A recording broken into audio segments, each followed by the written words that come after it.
Okay, I guess this would be part 3 for the SPICA-EFI conversion. So in this segment, we're going to install the coil pack where the SPICA pump used to be, install bracket for the crank position sensor, and then the aluminum pulley with the attached trigger wheel. So first up is the SPICA, the coil pack, and in this case you're going to remove the 4 studs. Now, if that becomes a real problem, if you cannot get them off, we do have a workaround. But the ideal scenario is to remove those studs. So once you have those studs, then we'll need the adapter plate, which I gotta go find. Hang on. All right, here's the adapter plate. We're going to install that with these 4 screws.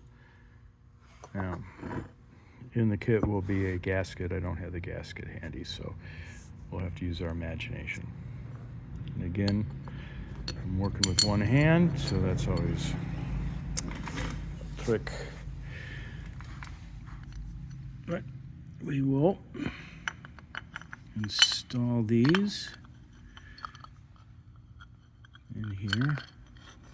Yeah. Okay. Yeah. Dexterity. Oh, for heaven's sakes. Oh, I think I got it. There we go.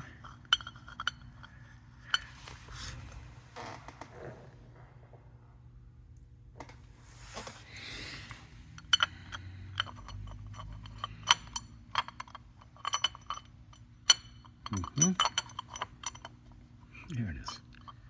Like I say, there would be a gasket because there is a port, 2 ports that provided oil for the SPICA pump, so that needs to be blocked off.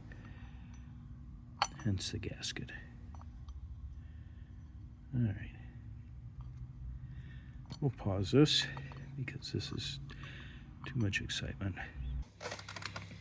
Okay, got that plate on. Next up is the coil pack itself. There are 3 bolts. They go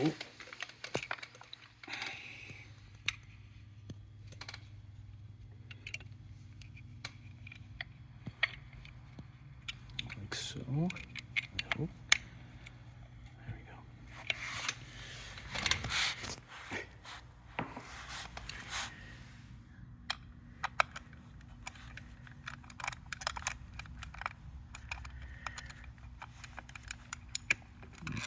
Okay.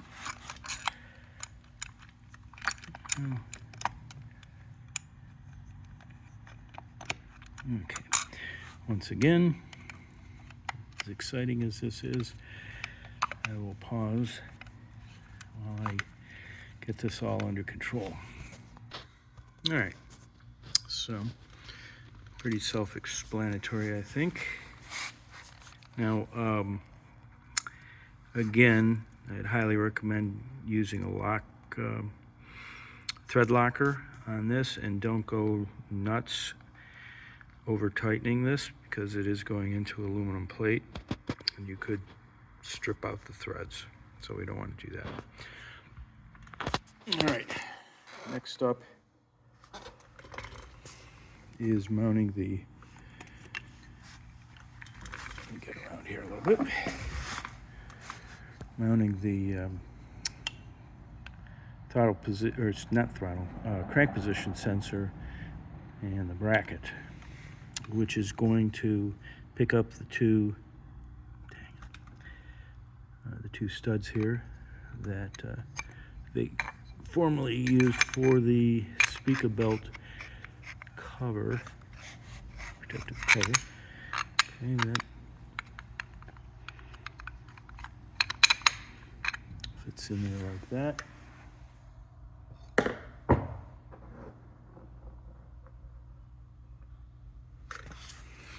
Pretty much the easy part in all this deal. And a couple of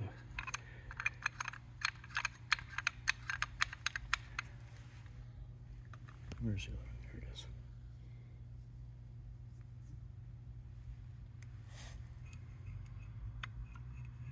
A couple of nylocks. I'm not using washers under here primarily because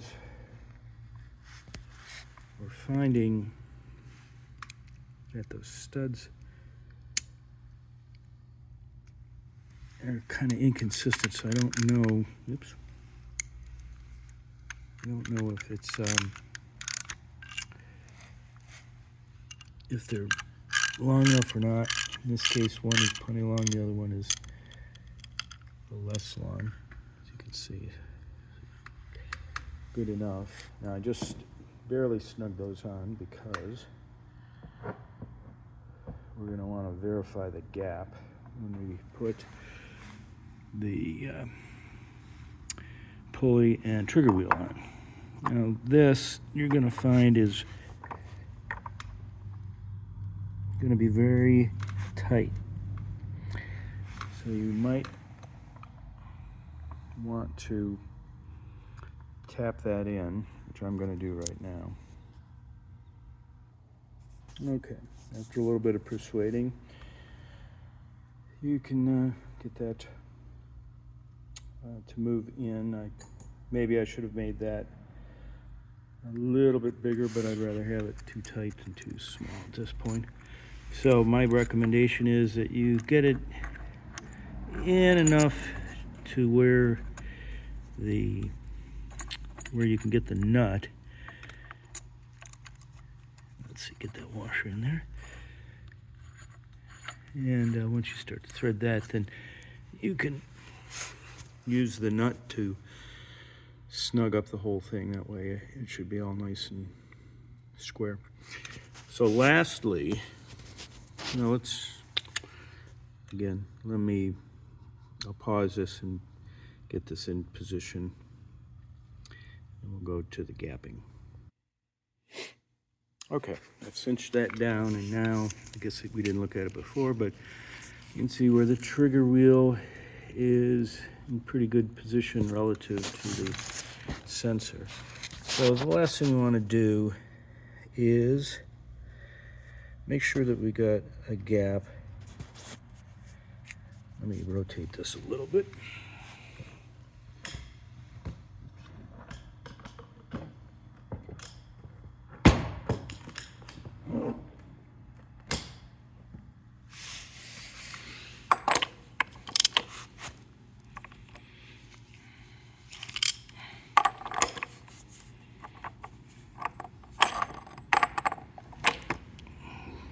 Not be good one-handed. There we go. All right. So I moved the tooth there so that it would be in line. So I'm talking about what we're looking for is a gap between the sensor and the tooth. That's going to be in the neighborhood of 25 thousandths. I'll double check. We've always gone to 25, but I will check and see what the tolerance is on that. Obviously, too close. You don't want it to get, you don't want it hitting the sensor. But the inelegant way of adjusting this is to get a tool on here and either bend this bracket a little bit in or a little bit out. It does sound a little bit crude, but the other option would be to slot these holes, and I just feel like there's more opportunity for this to slide around a little bit, even with the nylocks over time. Whereas I think if if we're bending this plate here a little bit. It's aluminum, so it's not going to be that difficult, but once it's in position, it's not going to move out.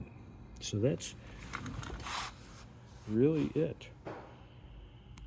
Some flanges that go on the ITBs with the rubber couplings to get your SPICA airbox in. And then, of course, like I say, the fuel delivery plumbing, which is a whole different thing. But as far as the motor goes, oh, and of course, plugging in connectors and such. That's it for this.